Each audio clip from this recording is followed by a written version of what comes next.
our alternate future of the Middle East Part 3. And yeah, this video, something odd is happening as tensions start rising between Riyadh and the new state of, what's this called? Well, with the new state. Yep, as this new country is starting to get tensions with them, as Hejaz and Riyadh aren't getting along. Hejaz is the name of the country, Riyadh is the capital of Saudi Arabia. And, well, one of the blows that happens first to deteriorate relations was an invasion of Qatar. Why is this a big deal? Because the invasion of Qatar and Bahrain created more tensions, as they don't want to see Saudi Arabia getting more powerful. So eventually Cairo and Riyadh get into disagreements over land as they march into Qatar, which falls in days, and then Bahrain. And then after this, they annex these two countries with very similar flags.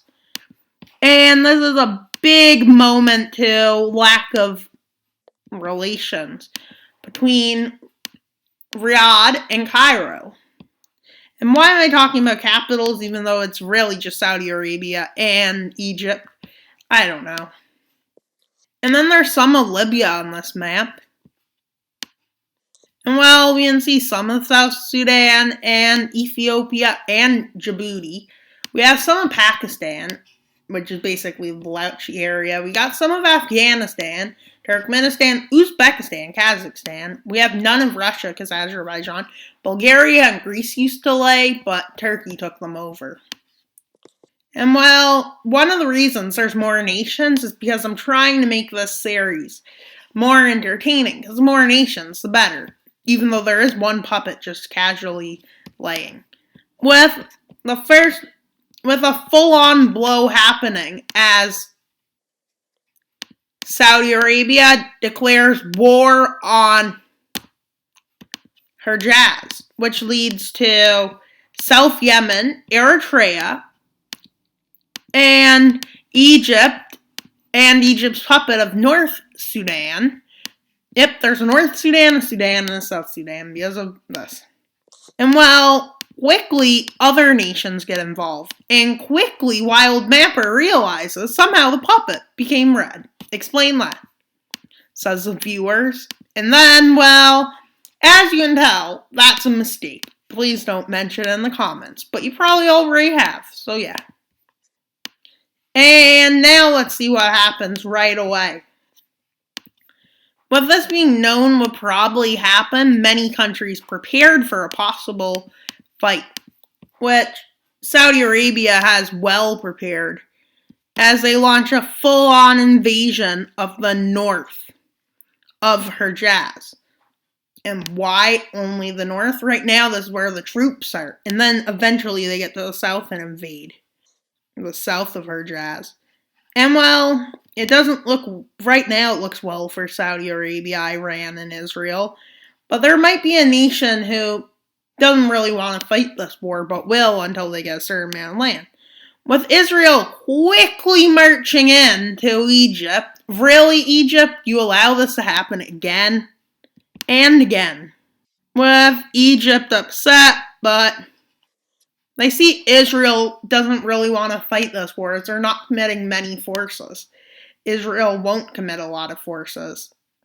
So the Egyptian leader and the Israeli leader, who see that the war between them is just pointless, say, how about a peace treaty? As they thought this was a possibility, they kick Israel out of the alliance and invite Sudan and Ethiopia, who both agree. And then South Sudan, I don't mean to say what actually happened, but they kinda disappeared from the map, and I don't know why. Fine, Sudan annexed them. You found out. With Eritrea only having days left. As Sudan's going to invade from the north and Ethiopia invades from, well, I guess the west, I mean. As they get most of the country, this is where Sudan quickly sends forces down. And quickly, Eritrea is the first nation to be kicked out. As North Sudan is now invaded by Sudan, saying Sudan can be the only sole Sudan. And well, they invade on multiple fronts. Their invasion is really successful. For the most part. At first. But Saudi Arabia gets a big pushback as they didn't realize there would be an actual fight. They told that there wouldn't. That's what they were told, but in reality there was a big fight as Hejaz attempts a counter-offensive. Well, Iraq might seize this opportunity to take some land, they're thinking. As they start actually sending Egypt supplies. Whereas the Green Team sends the Saudis aid. Why do they do that? Because Yemen believes that if Saudi Arabia can pull off getting almost all of the country, they'll join. But they see Sudan has a big setback as Egypt marches its forces in the most valuable regions. As they march in, everything goes wrong. And they even do this, which is not great. And yeah, they do that. Sudan is on the brink of collapse. As many things aren't great for Sudan. In this world, plus or minus the fact it does not look like they're going to ever be the sole Sudan. Even though maybe they could. As Egypt marches in full scale in the desert, well, the war is rethought of and Sudan gives up. Quickly, Egypt moves forces into Eritrea to try and liberate them. But quickly after this, Ethiopia, being smart, says we might get land if we surrender now. Which is exactly what they do. Fine, they don't surrender, they just give up, basically, and agree to peace. So they sign a ceasefire, is what really happens. And Egypt starts sending forces into Hejaz, with Saudi Arabia thinking they were going. So the Egyptians continue their counter-offensive activities to the point where they kick them out of the north.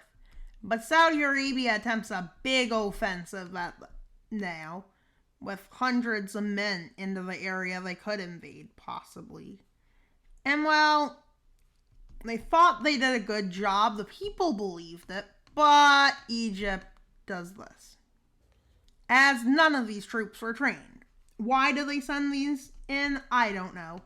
And then Iraq says, well, the purple team exists. Really? That's what they say? You may be saying, yeah, that's what they say. Well, that's what I think they said. Fine, they didn't say that. They want land. And well, Saudi Arabia didn't realize they also wanted to liberate two countries, but they want land more. And they want to make a new country. Especially this land, because there's something there that everybody treasures. I guess. I don't know. As a big naval landing is made into Qatar by Iraq.